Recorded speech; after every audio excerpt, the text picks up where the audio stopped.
లోకేష్ గారు చెప్పినట్టు ఇదేంటంటే రెడ్ బుక్ రాజ్యాంగమా? ఆయన చెప్పినట్టు రెడ్ బుక్ రాజ్యాంగమా? అసలు మనం ప్రజాస్వామ్యంలో ఉన్నామా, ఎక్కడున్నామా అని అడుగుతా ఉన్నాం.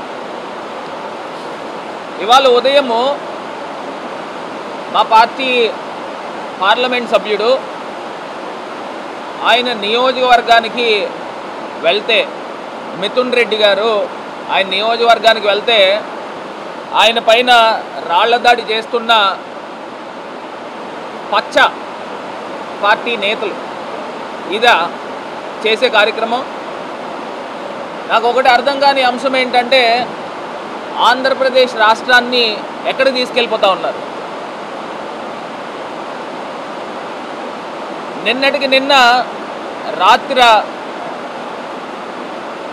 వినుకొండలో ఒక యువకుడిని హత్య చేసిన దుర్మార్గపు కార్యక్రమాలు జరుగుతూ ఉన్నాయి. ఆంధ్రప్రదేశ్ రాష్ట్రంలో ఈ హత్యా రాజకీయాలు ఏంటి? నడి రోడ్డు పైన తెలుగుదేశం కార్యకర్త ఎవరో యువ నాయకుడు అంట, మరి అతను ఎవరో తెలియదు, మా పార్టీ ముస్లిం మైనారిటీ పిల్లోడి పైన హత్య చేసి చేతిని నరికేసిన సందర్భం, చెయ్యి పక్కకి వెళ్ళిపోయింది, హత్య చేసిన సందర్భం. అసలు ఆంధ్రప్రదేశ్ రాష్ట్రాన్ని ఎక్కడ తీసుకెళ్ళిపోతూ ఉన్నారు?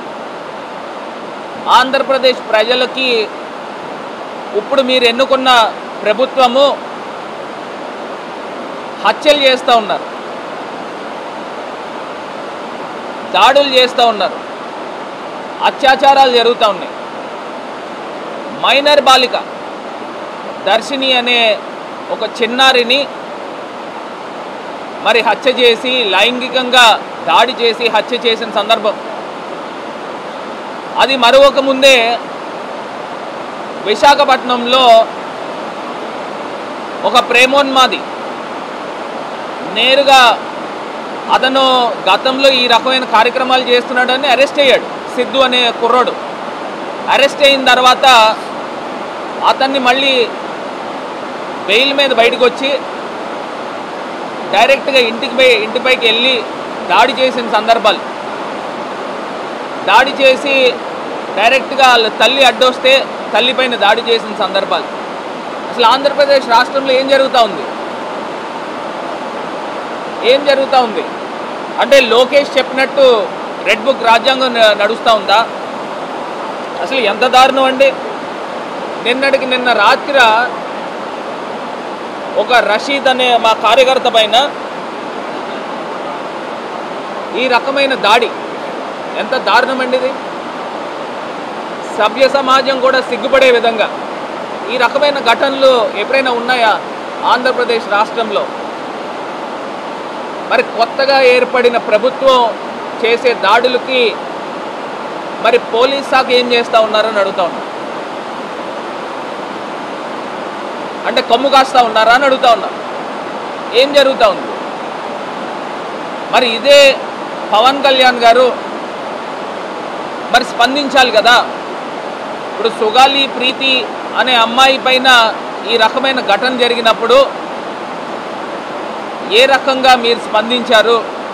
మరి లోకేష్ నేరుగా చెప్తా ఉన్నాడు, రెడ్ బుక్లో మీరు ఎంతమంది పైన దాడి చేస్తే మీకు అంత మంచి పదవి ఇస్తానని ఎలక్షన్స్ ముందు చెప్పిన వ్యక్తి మరి ఈ రకమైన కార్యక్రమాలు ఆంధ్రప్రదేశ్ రాష్ట్రంలో జరుగుతూ ఉన్నప్పుడు మరి ఖచ్చితంగా దీనిపైన పవన్ కళ్యాణ్ గారు స్పందించాలని తాలూకా డిమాండ్ చేస్తూ ఉన్నాం. మరి ఇదే చంద్రబాబు నాయుడు గారు శ్వేతపత్రాలు రిలీజ్ చేస్తూ ఉన్నారు కదా. గడిచిన 40 రోజుల్లో జరుగుతున్న దాడుల పైన చంద్రబాబు నాయుడు గారు శ్వేతపత్రం రిలీజ్ చేస్తున్నారా లేదా అడుగుతా ఉన్నాం. ఎందుకు జరుగుతూ ఉన్నాయి అంటే మీకు ఇన్ని సంవత్సరాల అనుభవం ఉంది కదా, 14 సంవత్సరాల అనుభవం ఉంది కదా. మరి 14 సంవత్సరాల అనుభవంలో ఈ రకమైన ఘటనలు, దాడులు జరుగుతున్నప్పుడు మీరు పరిపాలనని సవ్యంగా చేసే శక్తి సామర్థ్యాలు మీకు లోపించినాయా అని నేను అడుగుతా ఉన్నా, ప్రశ్నిస్తూ ఉన్నా. ఆంధ్రప్రదేశ్ రాష్ట్రాన్ని ఎక్కడ తీసుకెళ్తా ఉన్నారు? దీనిపైన తక్షణమే ఆంధ్రప్రదేశ్ రాష్ట్ర ముఖ్యమంత్రి చంద్రబాబు నాయుడు గారు స్పందించాలి, ఉప ముఖ్యమంత్రి పవన్ కళ్యాణ్ గారు స్పందించాలి, లోకేష్ మరి మంత్రివర్యులు ఆయన ఎలక్షన్స్ ముందు ప్రేరేపించాడు రెడ్ బుక్ అని. దానికి అనుగుణంగానే ఇవాళ ఆంధ్రప్రదేశ్ రాష్ట్రంలో హత్య రాజకీయాలు జరుగుతూ ఉన్నాయి. దీన్ని ఇమ్మీడియట్గా అరికట్టాలి. దీని వెనక ఉన్న వ్యక్తులు, ప్రేరేపించిన వ్యక్తులపైన కేసులు నమోదు చేయాలి అని చెప్పి ఈ రకంగా డిమాండ్ చేస్తూ ఉన్నాం. మళ్ళీ ఆంధ్రప్రదేశ్ రాష్ట్రంలో శాంతి భద్రతలు లోపిస్తూ ఉన్నాయి. మొన్న గవర్నర్ గారిని కూడా మా పార్టీ నేతలందరూ కూడా వెళ్ళి కలవడం జరిగింది. గవర్నర్ గారు ఇమీడియట్గా జోక్యం చేసుకోవాలి, స్పందించాలి. దీనిపైన తగు చర్యలు ఆంధ్రప్రదేశ్ రాష్ట్ర గవర్నర్ గారు కూడా బాధ్యత తీసుకోవాలని ఈ సందర్భంగా డిమాండ్ చేస్తూ ఉన్నాం. ఏం చేస్తూ ఉన్నారండి ఆంధ్రప్రదేశ్లో? ఇంత దారుణాలా? ఏదైనా కొంత వేడి ఉంటే ఎలక్షన్ అయిన వారం 10 రోజుల వరకు ఉంటుంది. ఇదేంటిది 40 రోజులు అవుతున్నప్పటికీ కూడా ఒక ఎంపీ పైన వాళ్ళ సొంత నియోజకవర్గానికి వెళ్తే దాడి చేయడం ఏంటి అని అడుగుతా ఉన్నా. ఇంత దారుణమా? ఇవన్నిటిపైన ముఖ్యమంత్రి, డిప్యూటీ ముఖ్యమంత్రి ఇద్దరు స్పందించి పరిపాలన గాడిలో పెట్టాల్సిన బాధ్యత వాళ్ళపైన ఉందని కూడా వైఎస్ఆర్ కాంగ్రెస్ పార్టీ తరఫున డిమాండ్ చేస్తూ ఉన్నాం. ఇది కాకుండా ప్రధానమైన రెండో అంశం, రేపు పార్లమెంట్ బడ్జెట్ సమావేశాలు ప్రారంభం అవుతూ ఉన్నాయి.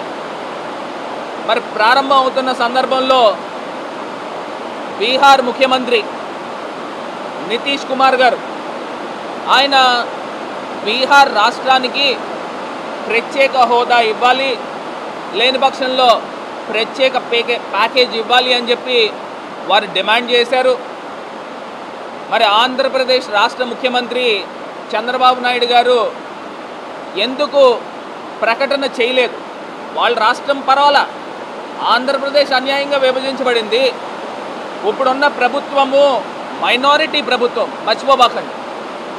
మైనారిటీ ప్రభుత్వము ఇంకా మ్యాజిక్ ఫిగర్కి బీజేపీకి దగ్గరగా 35-40 సీట్లు తక్కువైనాయి. మరి అలాంటి సందర్భాల్లో ఆంధ్రప్రదేశ్కి మనమేమి గొంతమ్మ కోరికలేం కోరట్లా. ఆంధ్రప్రదేశ్ రాష్ట్రానికి న్యాయం చేయాల్సింది కేంద్ర ప్రభుత్వం. సో ఖచ్చితంగా ప్రత్యేక హోదా అనేది మన తాలూకా ఆంధ్రప్రదేశ్ ప్రజల తాలూకా డిమాండ్. ఇప్పుడు జరుగుతున్న బడ్జెట్ సమావేశాల్లో మరి చంద్రబాబు నాయుడు గారు నిన్న వెళ్ళి హోంమంత్రి అమిత్ షా గారిని కలవడం జరిగింది.